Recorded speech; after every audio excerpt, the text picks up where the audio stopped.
Welcome back, Focus Learners. Okay, today we're diving into a totally transformative concept from Stephen Krekich's book, The Living Signature of God.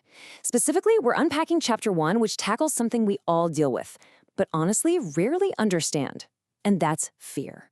But look, we aren't just going to sit here and talk about what fear feels like, right? We're going to get into the actual mechanics of how it literally takes hold of us, and more importantly, how we can completely break that grip.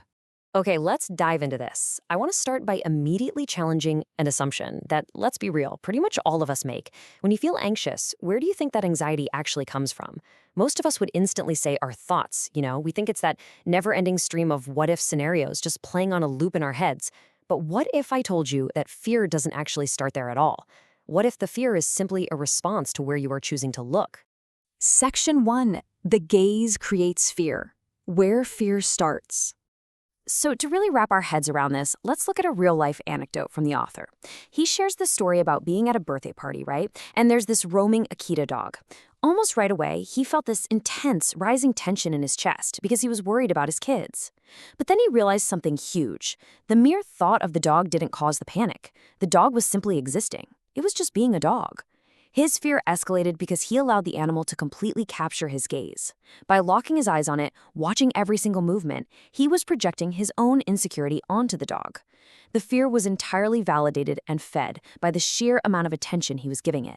And this brings us to the main antagonist of our mind, what the author calls the old voice. Think of this voice as a pure survival reflex. It's that conditioned voice that rapidly whispers warnings to you. It says, hey, that dog is unpredictable, watch out, be careful. It's constantly trying to keep its paralyzing grip on you, but it's a trick. It's a complete trick of the mind. It wants you to keep looking, to keep worrying, because as long as your gaze is totally fixated on that perceived threat, it effectively steals your energy. Section 2. Sophie's story, a story of fixation. Let's ground this with a super relatable story from the book about a woman named Sophie. She's a highly successful project manager in her 40s, and she's checking her performance evaluation after just pouring blood, sweat, and tears into a massive project. And this brilliantly illustrates a concept called attentional control theory in action. When Sophie opens the email, she completely ignores the 9 glowing, amazingly positive comments right there in front of her. Instead, her gaze just zooms in with absolute laser focus on one single sharp remark from a dissatisfied stakeholder. Just like that, suddenly her heart is pounding. Her breathing gets shallow. Her hands are clammy. She's already picturing herself totally stumbling over her words in the next meeting, getting passed up for a promotion, the whole shebang. But here is the absolute profound truth of the situation. The data she received was overwhelmingly positive. The project was a massive success. But that one piece of negative feedback became a total monster, fed entirely by her own attention. The fear was not the data itself.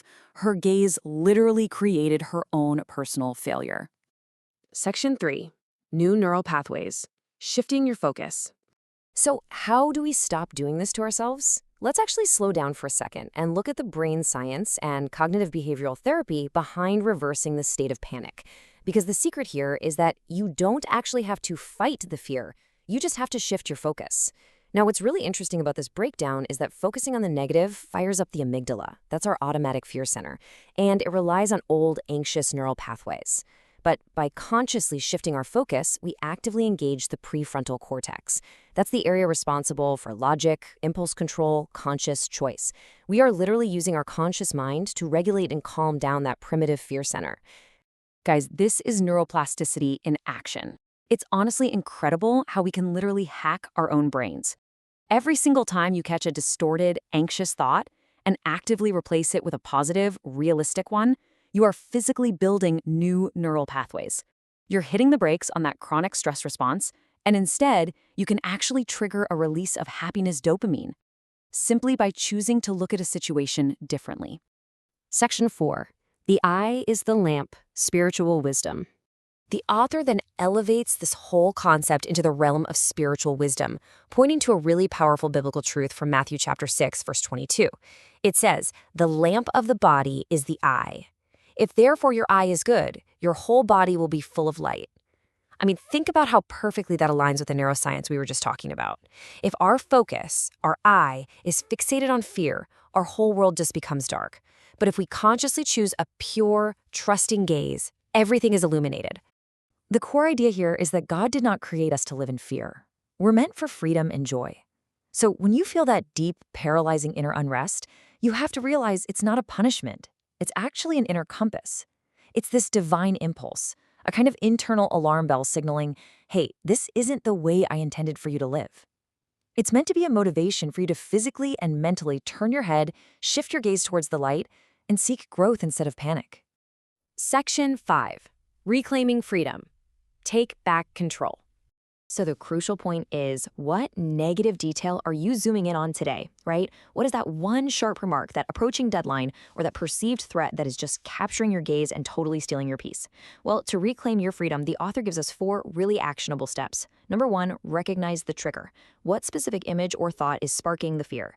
Number 2, consciously shift your gaze to something positive or solvable. Number 3, speak the new voice, like literally say a soft truth out loud like, I am safe or I choose peace. This helps anchor that new neural pathway. And finally, number 4, create distance with an anchor. Go take a walk or literally just focus on a physical object in the room so you don't get all tangled up in the emotion.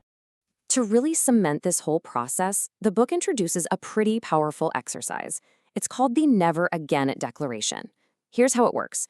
You choose 5 essential words that deeply resonate with your new understanding, and you use them to formulate an absolute, unwavering oath to yourself. It's basically a solemn covenant to turn the black page of the past for good, actively choosing to live your life from a place of joy rather than a place of constant, draining worry. If you take away only one single thing from this explainer today, let it be this core mantra from the book. Your gaze is your choice, and in it lies your freedom. Seriously. Let that sink in. You are no longer just a toy at the mercy of your reflexes. You are actively conditioning a brand new voice in your mind, one that confidently says, I choose where I look, and I choose what I see. Which leaves us with one final, pretty important question to ponder. Will you remain a prisoner to that old voice, just allowing it to dictate your reality through fear and stolen energy? Or will you consciously shift your focus, become the captain of your own perception, and discover your true calling? The choice, quite literally, is right in front of your eyes. Thank you so much for joining me on this explainer, and I will see you next time.